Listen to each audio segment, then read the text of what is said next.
नमस्कार प्रेक्षकांनो, आजच्या एपिसोडमध्ये भूमी, आकाश, मानसी आणि अथर्व चौघेही घरी आलेले असतात.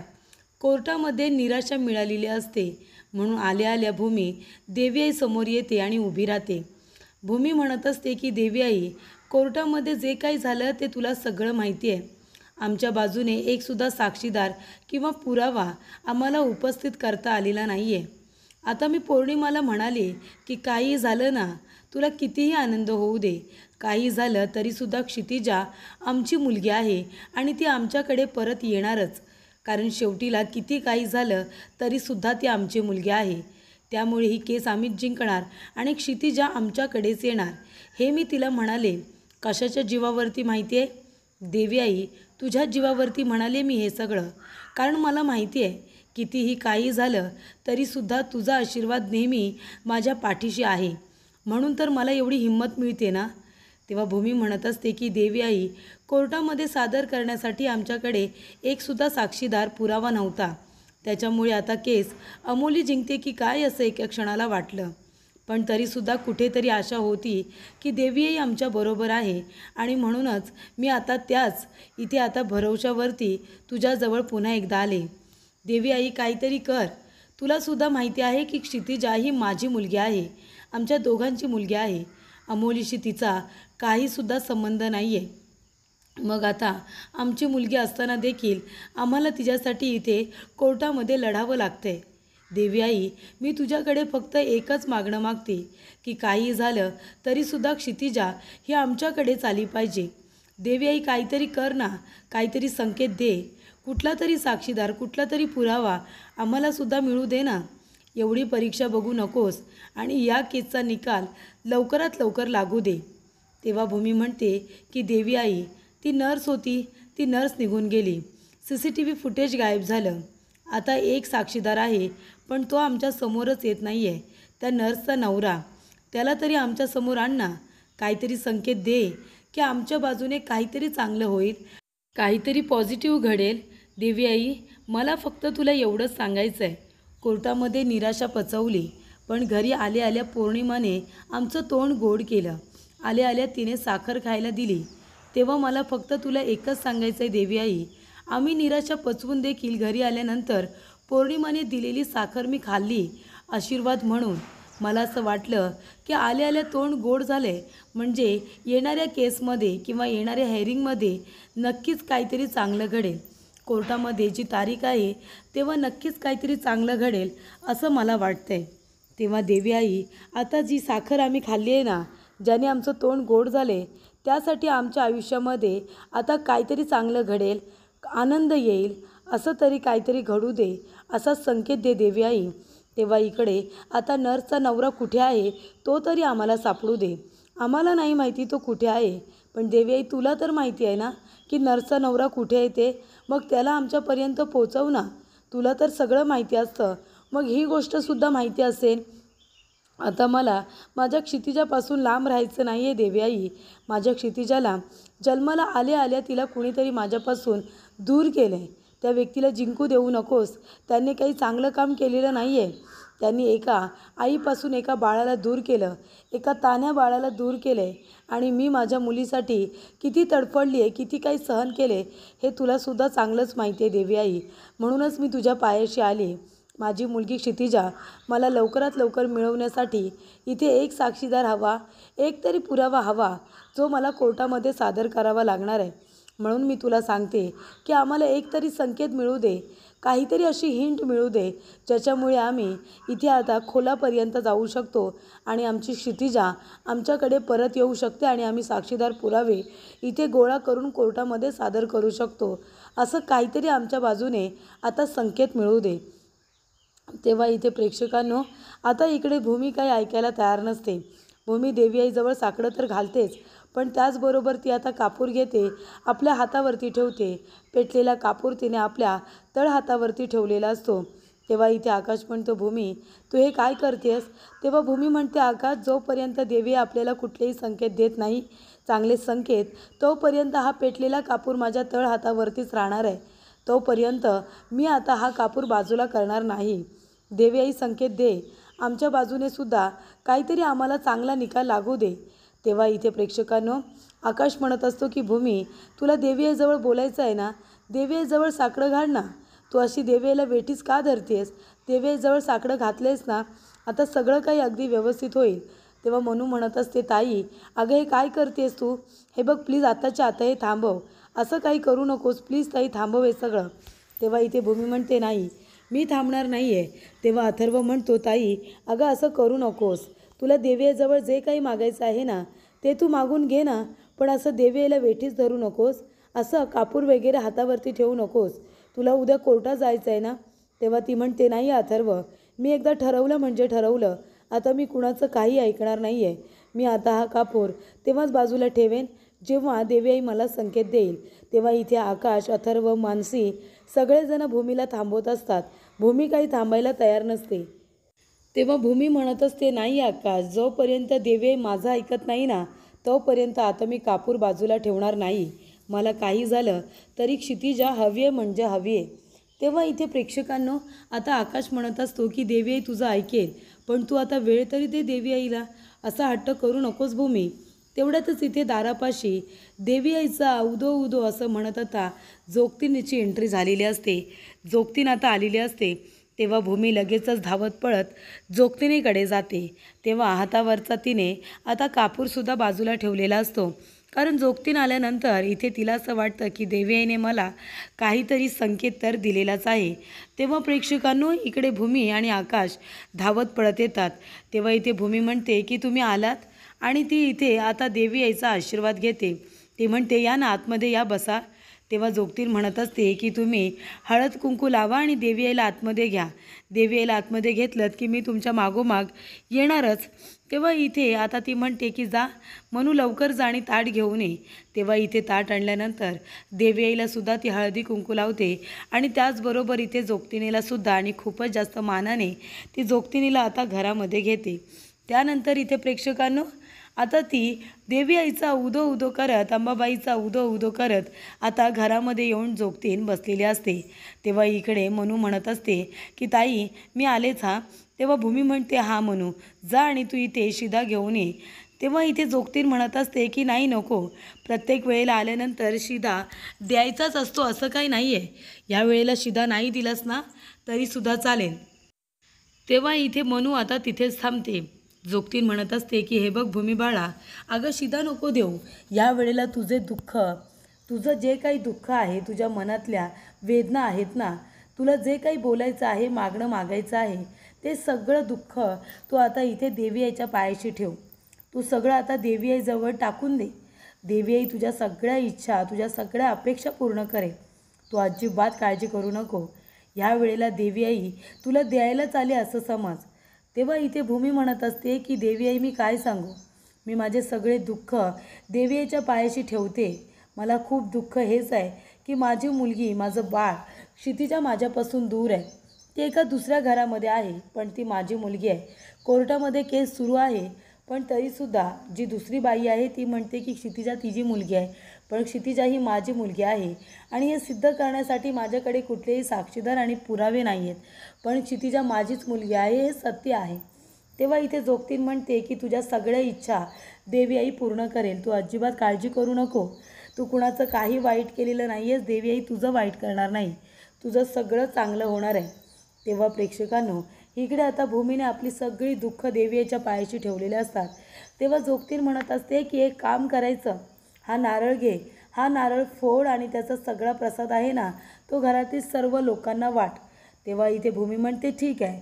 त्यानंतरला इकडे जोगतीन म्हणत असतात की हे घे, ही पुडी तुझ्यासाठी. ही पुडी आहे ना कुणालाही दाखवायची नाही, एकटीने खायची. तेव्हा भूमी म्हणते एकटीने, ठीक आहे मी खाईन, एकटी पण खाईन. त्यानंतर इकडे आता मानसी आणि भूमी दोघीजणी इथे प्रसाद वगैरे बनवण्यामध्ये बिझी होतात. आणि त्यानंतर रागिनी आणि पौर्णिमा दोघीजणी बघत असतात. तेव्हा पौर्णिमा म्हणते की आई या भूमीला काय खायला दिलं असेल हो, ते सुद्धा एकटीला. असं काय असेल त्या इकडे आता खाण्यामध्ये. त्यानंतर प्रेक्षकांनो भूमी आपल्या रूममध्ये येते आणि जी पुडी तिला एकटीला खायला सांगितलेली असते ती पुडी ती उघडते. त्याच्यामध्ये प्रेक्षकांनो इकडे आता प्रसाद तर असतोच, पण त्याचबरोबर एक मेसेज असतो. तेव्हा इथे भूमी तो मेसेज वाचत असते. त्याच्यामध्ये लिहिलेलं असतं की मॅडम, मी शरद इथे आता त्या प्रीती नर्सचा नवरा. मला तुम्हाला महत्त्वाची माहिती सांगायची आहे, पण मला तुम्हाला सांगता येत नाही आहेत कारण माझ्या मागावरती माणसं आहेत. मी जरी तुम्हाला भेटण्याचा प्रयत्न केला, सत्य सांगण्याचा प्रयत्न केला, तरीसुद्धा जी माणसं माझ्या मागावरती आहेत ना, ती माणसं मला पकडतील आणि मारून टाकतील. तेव्हा मी तुम्हाला आता फोनवरूनच सगळं काही सांगणार आहे. मी माझा मोबाईल नंबर तुम्हाला दिला आहे. रात्री 10 वाजता तुम्ही मला फोन करा. कळलं ना? मी तुम्हाला प्रत्यक्षात येऊन भेटू शकत नाही, पण मी तुम्हाला हिंट जरूर देऊ शकतो. ज्या लोकांनी इथे आता तुमच्या बाळाला तुमच्यापासून दूर केलं आहे ना, त्यांच्याबद्दल मी तुम्हाला माहिती सांगू शकतो. तेव्हा तुम्ही एक फक्त काम करा, रात्री 10 वाजता तुम्ही मला फोन करा, मी तुम्हाला सगळी माहिती देईन. तेव्हा इथे आकाश येतो आणि म्हणत असतो, काय गं भूमी, काय झालं? आता हा कागद तू डोक्याला लावून का अशी बसली आहेस? तेव्हा भूमी म्हणत असते की आकाश वाचणार आहे. तेव्हा आकाशसुद्धा तो मेसेज वाचतो. त्याच्यामध्ये लिहिलेलं असतं की मी तुम्हाला हिंट देऊ शकतो. तुम्हाला इथे पुरावा सादर करण्यासाठी साक्षीदार हवा असेल ना, तर मी साक्षीदारसुद्धा कोण आहे ते तुम्हाला मी सांगू शकतो.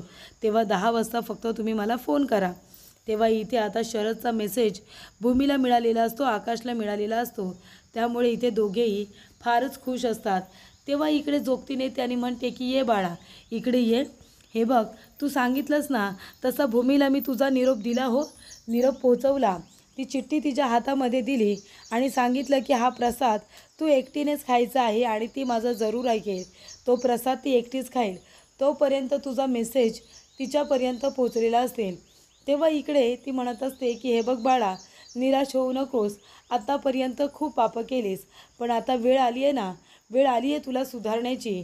तू एक काम कर, एक चांगलं पुण्याचं काम केलंस ना, तुझी सगळी पापं ना धुतली जातील. सगळी पापं तुझी धुवून बाजूला होतील.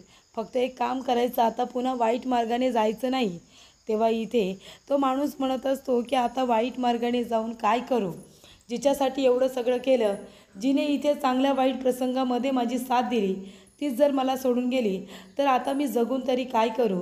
तेव्हा इथे आता एकदा का भूमी मॅडमला इथे सगळं सत्य सांगितलं की त्यांच्या बाळाला नक्की गायब करण्याचा प्रयत्न कुणी केला, मारण्याचा प्रयत्न कुणी केला, हे सत्य मी एकदा का भूमी मॅडमला सांगितलं की मी इथून जायला मोकळा.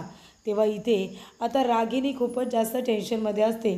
तेवढ्यातच तिथे पौर्णिमा येते आणि म्हणत असते की आई, काय झालं आहे, तुम्ही इतक्या टेन्शनमध्ये का दिसताय? तेव्हा इथे रागिनी म्हणत असते की मला खूप जास्त टेन्शन या गोष्टीचं आलं आहे की तो प्रीती नर्सचा नवरा, तो अजून आपल्या हाती लागलेला नाही आहे ना, तो हाती नाही लागला आहे, म्हणूनच तो आता इथे नाही आहे म्हणून टेन्शन आलं आहे मला. कारण कसं आहे गं, त्या भूमीला जर सत्य सांगितलं ना तर ती आपल्याला सोडणार नाही आहे. तेव्हा मला भीती वाटते गं. म्हणजे आता प्रीती नर्स तर गेली, पण तिचा नवरा अजून आपल्या हाती कुठे लागला आहे? जोपर्यंत तो सापडत नाही ना, तोपर्यंत माझ्या जीवाला चैन मिळणार नाही. तो लवकरात लवकर सापडला पाहिजे, असं इकडे रागिनीचं म्हणणं असतं. तेव्हा इथे आता पौर्णिमा म्हणत असते, आई तुम्ही अजिबात काही काळजी करू नका. तुमचं नाव जरी आलं ना तरीसुद्धा ती भूमी सिद्ध कसं करणार आहे? कालसुद्धा नाही का आता त्या अमोलीला तुम्हीच वकील आता मिळवून दिला आहे, हे सुद्धा ती आकाशसमोर बोललीस ना, तेव्हा काय झालं? ते सिद्ध करणार आहे. एकतरी पुरावा तिच्याकडे होता का? अजिबात तिच्याकडे पुरावा नव्हता. मग आता तरी काही झालं ना तरीसुद्धा तुम्हीच तिच्या बाळाला किडनॅप केलं होतं किंवा गायब केलं होतं, हे सांगणारा तिच्याकडे कुठला पुरावा आहे? सांगा बरं तुम्ही. तेव्हा इथे आता रागिनी म्हणत असते की बरोबर बोलतेस तू. तेवढ्यातच संत्याचा फोन आलेला असतो. तेव्हा इथे पौर्णिमा म्हणते की ते बघा सत्य आहे, काही होणार नाही आहे, नका तुम्ही घाबरू, निकाल आपल्याच बाजूने लागणार आहे. तेव्हा इथे आता भूमीला 10 वाजता फोन करायला सांगितलेला असतो. त्याच्या आधी इथे संत्याचा रागिनीला फोन येतो. संत्या म्हणत असतो की मॅडम, त्या आता नर्सच्या नवऱ्याबद्दल एक माहिती मिळाली, त्याच्याबद्दल एक टीप लागलेली आहे. तो ज्या ठिकाणी आहे ना त्या ठिकाणचा पत्ता मला सापडला आहे. त्यानंतर प्रेक्षकांनो, इकडे भूमी आता 10 वाजलेले असतात. सगळ्यात आधी ती फोन करते. तेव्हा इथे तो शरद म्हणत असतो की मॅडम, बरं झालं तुम्ही कॉल केलात. मला तुम्हाला महत्त्वाची बातमी सांगायची आहे. माझ्या जीवाला धोका आहे म्हणून मी तुम्हाला येऊन भेटू शकत नाही आहे, पण आता मला राहवत नव्हतं म्हणून मला तुम्हाला एक सत्य सांगायचं आहे. माझ्या मागावरती माणसं आहेत. मी तुम्हाला उघडपणे येऊन भेटू शकत नाही आणि सत्य सांगू शकत नाही, कारण ते लोक माझा पाठलाग करत आहेत. कुठेही उभे राहतील आणि मला गोळी मारतील, मला माहिती आहे. तेव्हा इथे भूमी म्हणते की बघितलं तुम्ही त्या बिचाऱ्यालासुद्धा किती त्रास देण्यात येतो आहे. त्यानंतर प्रेक्षकांनो इकडे आता भूमी म्हणत असते की हे बघा दादा, तुमच्या बायकोबद्दल कळलं, जे काही कळलं खूपच जास्त वाईट वाटलं. त्यानंतर इथे आता आकाश म्हणत असतो, पण हे बघा, तुम्ही जर आम्हाला त्या मास्टर माइंडचं नाव सांगितलं असतं ना, ज्याने आमच्या बाळाला किडनॅप करायला सांगितलं आहे, तर खूप बरं झालं असतं, आम्हाला शोधण्यासाठी सोयीस्कर झालं असतं. तेव्हा इथे नर्सचा नवरा म्हणतो, त्या मास्टर माइंडचं नाव मी सांगणारच आहे. आधी मी तुम्हाला एक गोष्ट सांगतो, तुम्हाला साक्षीदार हवा आहे ना, तो साक्षीदार तुम्हाला कुठे मिळेल ना, ते मी सांगतो आहे. भूमी मॅडम, तुमच्या जर लक्षात असेल तर तुम्ही त्या हॉस्पिटलमध्ये CCTV फुटेज बघायला गेला होतात आणि ते फुटेज करप्ट आहे किंवा ते डिलीट झाले असं तुम्हाला सांगितलं गेलं. पण तिथे जो कुलकर्णी होता ना, त्याला तुम्ही विचारा, तर तिथे चौधरी नावाचा एक माणूस आहे. चौधरीने ते सगळे CCTV फुटेज डिलीट केले होते किंवा ते करप्ट केले असेल, पण बघायच्या आधी, डिलीट करायच्या आधी त्याने ते फुटेज बघितलंच असेल आणि जर ते फुटेज त्याच्याकडे असेल सेव्ह केलेलं, तर मात्र तुम्ही त्याला गाठा. तो नक्कीच तुमच्या बाजूने साक्ष देईल. तुम्हीसुद्धा त्यांना पैसे द्या आणि त्याला तुमच्या बाजूने साक्ष द्यायला लावा, म्हणजे सगळं काही सुरळीत होईल. त्यानंतर प्रेक्षकांनो इकडे आता संत्या शोध घेत असतो त्या नर्सच्या नवऱ्याचा, पण तो संत्या पळून गेल्यानंतर तो लगेचच रागिणीला फोन करतो आणि म्हणतो की मॅडम, तो संत्या आहे ना, तो माझ्या हातातून निष्ठून निघून गेला. तेव्हा रागिणी म्हणते, असा कसा निघून गेला तो, तुझं लक्ष नव्हतं का? तेव्हा तो म्हणतो की माझं लक्ष कधी नसेल का, पण तो खरोखरच निष्ठून गेलेला आहे. त्यानंतर प्रेक्षकांनो इकडे आता रागिणीला खूपच जास्त राग येतो की संत्याने सांगितलेलं असतं की तो शरद हातातून सुटला. संत्या त्याचा पाठलाग करत असतो, त्याला इथे गोळीसुद्धा मारत असतो. कारण का, तो नर्सचा नवरा आता चौधरीबद्दल सगळी माहिती देतो आणि मास्टर माइंडचं नाव सांगायला जाणार रागिणी पटवर्धन, तेवढा तिथे संत्या येतो आणि गोळी झाडतो. गोळी झाडल्यानंतर ती गोळी बाजूला लागते आणि तिथून नर्सचा नवरा पळून जातो. तेव्हा भूमी आकाश म्हणत असतात की दादा, अहो तुमच्या इथून गोळीचा आवाज आला, तुम्हाला गोळी लागली का, तुम्ही ठीक आहात ना? तेव्हा इथे मोबाईल फेकूनच आता नर्सचा नवरा तिथून पळून गेलेला असतो. तेव्हा इथे संत्या म्हणत असतो की सोडणार नाही आहे मी तुला, आणि तो आता त्याच्या मागे खूप धावतो, त्याला पकडण्याचा पुरेपूर प्रयत्न करतो, पण शेवटीला तो निसटून जातोच. तर इथे आता संत्याने बातमी दिल्यानंतर रागिणी टेन्शनमध्ये येते. तेव्हा संत्याच्या हाती इकडे नर्सच्या नवऱ्याचा फोन लागतो.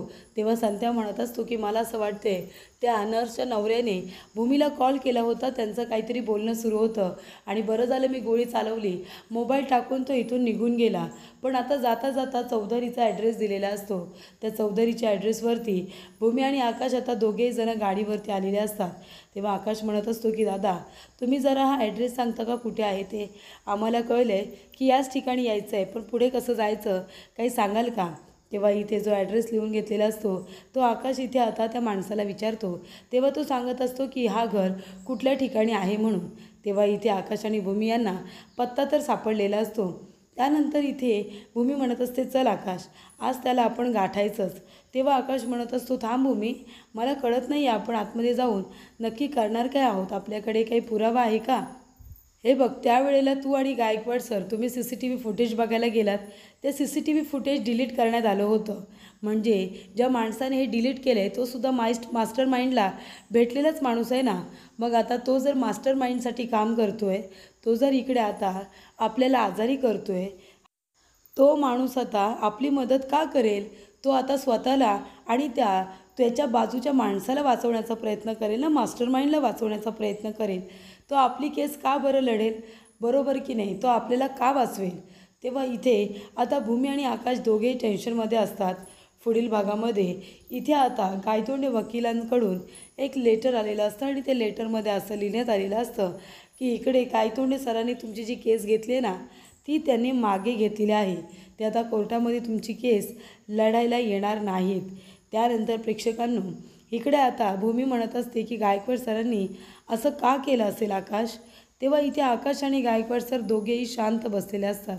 तेव्हा इथे आता गीतांजली मॅम म्हणत असतात की अच्छा, म्हणजे गायतोंडे सरांना वाटलं असेल की बरं झालं बाबा आपण ही केस आत्ताच सोडली म्हणून, नाहीतर हार पचवणं त्यांना शक्य झालं नसतं ना म्हणून. बरोबर ना? त्यांना इथे चहा द्यायलाच नको होता. त्यानंतर प्रेक्षकांनो इकडे आता दीपशिका म्हणत असते, त्यांना खरं तर कळलं असेल की आपण आता हारणारच आहोत म्हणून, आणि म्हणूनच त्यांनी ही केस सोडून दिली असेल.